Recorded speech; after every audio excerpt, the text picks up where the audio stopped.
రారాజు పుట్టాడోయ్ మహారాజు పుట్టాడోయ్. We wish you a happy Christmas. New era rising stars వారు నిర్వహించు ఉప్పాడ గ్రాండ్ క్రిస్మస్. తేదీ డిసెంబర్ 9 అనగా మంగళవారం సాయంత్రం 6 గంటలకు. స్థలం నాయకర్ కాలనీ 1 ఉప్పాడ.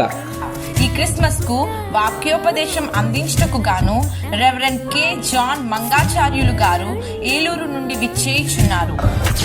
అంటే దేవుడు అనబడిన వాడు సృష్టించుటకు సంహరించుటకు తగిన శక్తి కలిగి ఉండాలి. భౌతిక వర్తమానకాల విషయములు ఎరిగి ఉండాలి. ఈ అర్హతలు కలిగిన వాడే దేవుడు అని భావం. ఈ క్రిస్మస్ కు మిమ్మల్ని ప్రేమతో ఆహ్వానించేవారు పాస్టర్ ఎస్ కృపారావు గారు మరియు new era rising stars youth. ముఖ్య గమనిక, అందరికీ ప్రేమ విందు కలదు. Don't miss it.